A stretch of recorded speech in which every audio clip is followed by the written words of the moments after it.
হযরত আবু বকর রাদিয়াল্লাহু তাআলা আনহুর জীবনের ঘটনাবলী থেকে 100 ঘটনার আজকে আমরা নবম পর্বটি উপস্থাপন করব ইনশাআল্লাহ। আসসালামু আলাইকুম ওয়া রাহমাতুল্লাহি ওয়া বারাকাতুহু।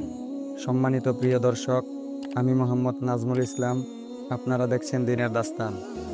নবম পর্বে আমরা জানব হযরত আবু বকরের এক রাত ওমরের সমস্ত বংশ থেকে উত্তম। পাখি ডাকা ভোরবেলা কিছু লোক বসে বসে বিভিন্ন বিষয়ের উপর আলোচনা পর্যালোচনা করতে লাগলো। ওই কথার মধ্যে এই আলোচনা হচ্ছিল যে তারা হযরত ওমর রাদিয়াল্লাহু তাআলা আনহুকে হযরত আবু বকর সিদ্দিক রাদিয়াল্লাহু তাআলা আনহুয়ের উপরে প্রাধান্য এবং শ্রেষ্ঠত্ব দিচ্ছিল। এ কথা উড়তে উড়তে আমিরুল মুমিনিন হযরত ওমর রাদিয়াল্লাহু তাআলা আনহুয়ের কর্ণহুর পর্যন্ত পৌঁছে গেল। সুতরাং হযরত ওমর রাদিয়াল্লাহু তাআলা আনহু এ কথা শ্রবণ করে দৌড়ে আসলেন আর লোকদের এক সমাবেশের মধ্যে দাঁড়িয়ে বললেন, আল্লাহ তাআলা সাক্ষী, হযরত আবু বকরের এক রাত ওমরের সমগ্র বংশ থেকে উত্তম এবং হযরত আবু বকরের একদিন ওমরের বংশ থেকে উত্তম। অতঃপর তিনি জনসমাবেশে লোকদের সম্মুখে হযরত আবু বকর সিদ্দিক রাদিয়াল্লাহু তাআলা আনহুয়ের মতো মহান ব্যক্তিত্বের একটি ঘটনা উল্লেখ করলেন, যাতে করে তাদের নিকট হযরত আবু বকর রাদিয়াল্লাহু তাআলা আনহুয়ের মর্যাদা ও সম্মান ফুটে ওঠে। হযরত ওমর রাদিয়াল্লাহু তাআলা আনহু বললেন, কোনো এক রাতে রাসূল করিম সাল্লাল্লাহু আলাইহি ওয়াসাল্লাম গুহার দিকে যাওয়ার জন্য বের হলেন। নবীজি সাল্লাল্লাহু আলাইহি ওয়াসাল্লামের সাথে হযরত আবু বকর সিদ্দিক রাদিয়াল্লাহু তাআলা আনহু ছিলেন। হযরত আবু বকর সিদ্দিক রাদিয়াল্লাহু তাআলা আনহু পথ চলার সময় কখনো নবীজি সাল্লাল্লাহু আলাইহি ওয়াসাল্লামের আগে আগে চলছিলেন, আবার কখনো পিছে পিছে। এমনকি যখন নবীজি সাল্লাল্লাহু আলাইহি ওয়াসাল্লাম এই বিষয়টি উপলব্ধি করতে পারলেন, তখন নবীজি সাল্লাল্লাহু আলাইহি ওয়াসাল্লাম হযরত আবু বকরকে বললেন, হে আবু বকর, ব্যাপার কি?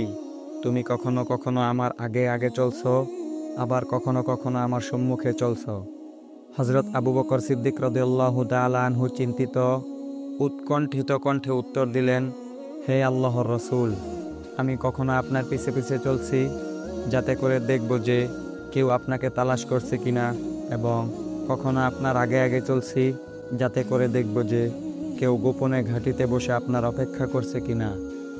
এ কথার পর নবীজি সাল্লাল্লাহু আলাইহি ওয়াসাল্লাম ইরশাদ করলেন, হে আবু বকর, যদি কোনো বিষয় এমন হয় বা কোনো বিপদ সম্মুখীন হয়, তো আমি এটা পছন্দ করি যে তুমি আমার আগে আগে থাকবে। হযরত আবু বকর সিদ্দিক রাদিয়াল্লাহু তাআলা আনহু বড় আনন্দ চিত্তে আরজ করলেন, জি হ্যাঁ, ওই সত্তার শপথ যিনি আপনাকে সত্যসহ প্রেরণ করেছেন। যখন উভয়ে সওয়ার গুহায় পৌঁছলেন, তখন হযরত আবু বকর সিদ্দিক রাদিয়াল্লাহু তাআলা আনহু প্রিয় নবীজি সাল্লাল্লাহু আলাইহি ওয়াসাল্লামকে এ কথা বলে থামিয়ে দিলেন যে, হে আল্লাহর রাসূল, এখানে সামান্য সময়ের জন্য থামুন, আমাকে প্রথমে গুহার ভিতরে যেতে দিন। যদি কোনো সাপ বা কীট পতঙ্গ থাকে তাহলে সে প্রথমে আমাকে দংশন করবে, আপনাকে নয়।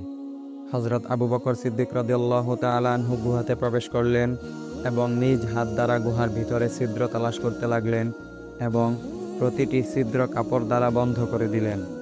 যখন সমস্ত কাপড় শেষ হয়ে গেল, তখন দেখলেন যে একটি ছিদ্র বাকি রয়ে গেছে। তিনি সেই ছিদ্রে নিজের পা রেখে দিলেন। অতঃপর নবীজি সাল্লাল্লাহু আলাইহি ওয়াসাল্লাম গুহার অভ্যন্তরে প্রবেশ করলেন। যখন প্রভাত হলো এবং চতুর্পাশে সূর্যের আলো ছড়িয়ে পড়ল, তখন নবীজি সাল্লাল্লাহু আলাইহি ওয়াসাল্লামের দৃষ্টি সিদ্দিকে আকবর হযরত আবু বকর রাদিয়াল্লাহু তাআলা আনহুর দেহের উপর পড়ল। তখন নবীজি সাল্লাল্লাহু আলাইহি ওয়াসাল্লাম দেখলেন যে তার শরীরে কোনো কাপড় নেই। নবীজি সাল্লাল্লাহু আলাইহি ওয়াসাল্লাম আশ্চর্যান্বিত হয়ে তাকে জিজ্ঞাসা করলেন, হে আবু বকর, তোমার দেহের পোশাক কোথায়? হযরত আবু বকর সিদ্দিক রাদিয়াল্লাহু তাআলা আনহু নবীজিকে সমস্ত ঘটনা খুলে বললেন।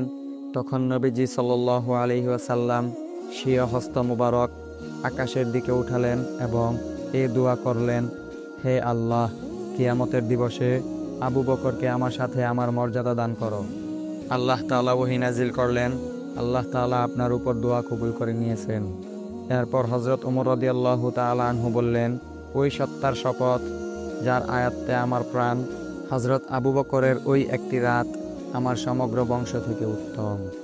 প্রিয় দর্শক, তখনকার সময়ে সাহাবীরা নবীজি সাল্লাল্লাহু আলাইহি ওয়াসাল্লামকে এতটা ভালোবাসতেন যে নিজের যাই হোক না কেন নবীজি সাল্লাল্লাহু আলাইহি ওয়াসাল্লামের যেন কোনো ক্ষতি না হয়, এমনকি নিজের জীবন দিয়ে হলেও নবীজি সাল্লাল্লাহু আলাইহি ওয়াসাল্লামকে রক্ষা করার চেষ্টা করে গেছেন।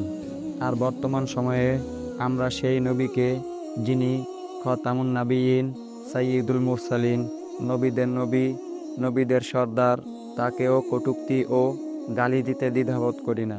নাউজুবিল্লাহ। আসুন আমরা সকলে মিলে আল্লাহর কাছে তওবা করি এবং প্রার্থনা করি যেন আল্লাহ তাআলা আমাদের সবাইকে দ্বীন ও ইসলামের সঠিক বুঝ দিয়ে দ্বীনের দায়ী হিসেবে কবুল করে নেন। আমিন।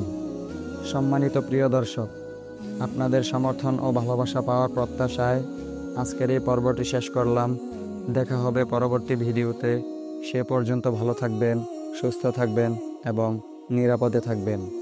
আসসালামু আলাইকুম রহমতুল্লাহি ওয়া বারাকাতুহু।